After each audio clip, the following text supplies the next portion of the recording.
How's it going, guys? My name's Honcho and welcome to another squad video.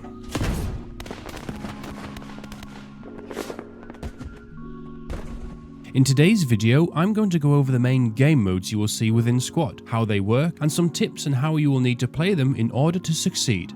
There are 6 main game modes in Squad: Advanced and Secure, Random Advanced and Secure, Invasion, Destruction, Territory Control, and Insurgency. Before we get started though, I just want to take a quick moment to mention that only 96% of my viewers are subscribed to the channel, so please hit that sub icon, ring that bell.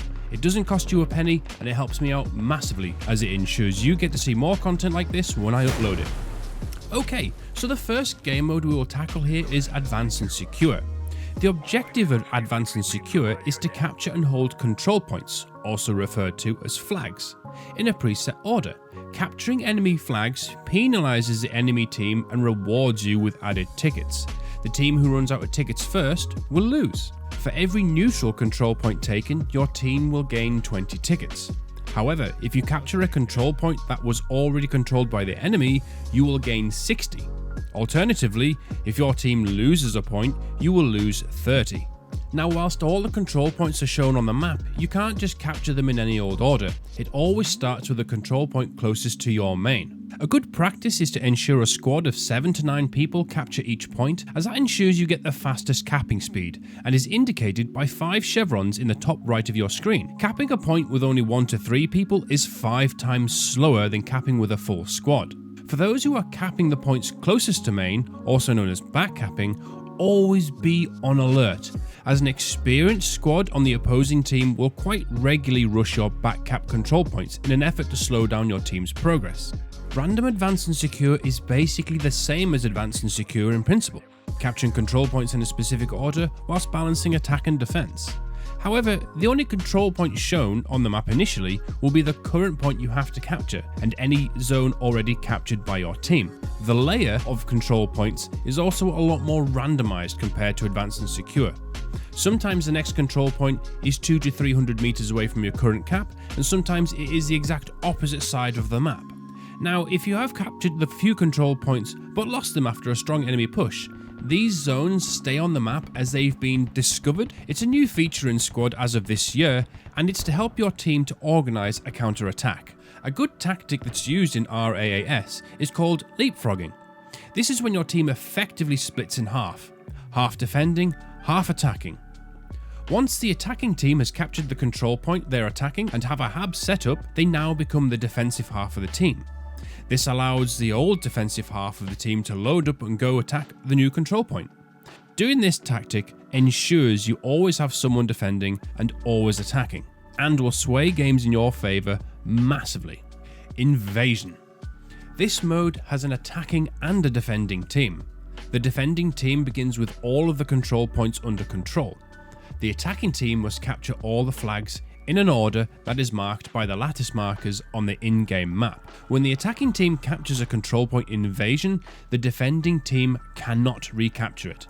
The objective of Invasion is focused on attacking and defending from each team respectively. For the attacking team to win, they should capture all flags or drain the enemy of tickets.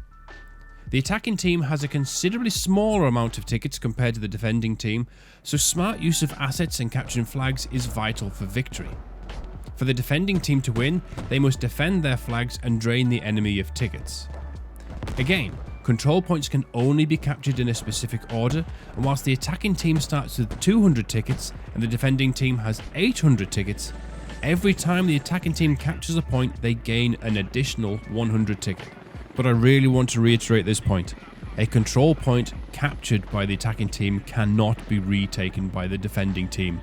I'm only saying this because literally every game of Invasion I've ever done, someone has always tried it. Now, for those sharp people who will already be typing in the comments to tell me about a game mode I haven't mentioned, yes, there is also Skirmish. This is basically Advanced and Secure, but on a much smaller scale, and with no vehicles. This isn't to be confused with the seeding game mode, which is solely used when a server is in a seeding stage. This is when the amount of players on a server is between 0 to 60 players. Once the server has more than 60, the server will go live and the rest of the map will be opened up to play on.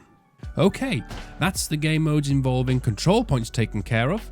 Now it's time to get into some of the more complex and diverse game modes. Territory control. The goal of this game mode is to either have the other team run out of tickets or capture 95% of all hexes.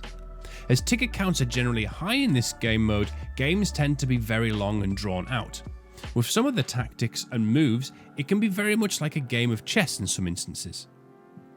On initial spawn, a few of these hexes will already be captured for both sides and will be connected to the neutral hexes, which only require one player to capture. Capturable hexes will be slightly less opaque and have a blue border with a friendly owned hex. Enemy hexes will also show this border and less opaqueness, but instead a tinted red. Enemy hexes need at minimum 3 players or more than the enemy within the control point to be captured. A good tip for this game mode is to focus on taking out enemy spawn points, as any hex that contains an enemy hab cannot be captured. They're usually indicated by a fob symbol inside of the hex. Destruction. Okay, now we're into my favourite game mode here because it's nothing like anything else I've ever played. As the attacking team, the aim of the game is to destroy a weapons cache, which will be roughly indicated and marked out on the map. There are 6 caches in total over 3 stages that are indicated by 4 or 5 question marks on the map. The question marks indicate a location where the randomized cache might be located. Once an infantryman enters this area, the question mark will either disappear if the cache is not at that location, or the marker will turn into a sword, indicating a confirmed cache location. For every cache destroyed, the attacking team gains 50 tickets. Now this may sound pretty simple on paper, but it's far from it. Like Invasion, the enemy team gets a 3-minute head start and can set up defenses, ambush positions and fortifications ready. They also know the exact location of the caches too. Even when the attacking team finds the cache, there's only 3 people on the entire team that can destroy them. The commander and the 2 guys running the combat engineer kit, which is also known as Sapper. The combat engineers have to physically place their timed fuses, or C4, on the cache to destroy them. The other way to destroy the cache is by the commander's airstrike. Now, due to this game mode not being that common and not many people willing to waste an airstrike on a cache, not a lot of people know about this. But you know, there once was a very desperate commander in a game of destruction. It was the final cap and there was less than 30 tickets left. I spotted a cache outside with my UAV, so I basically just sent it and it worked. Look, if there's a stupid or new way of doing things, chances are I've probably already done it.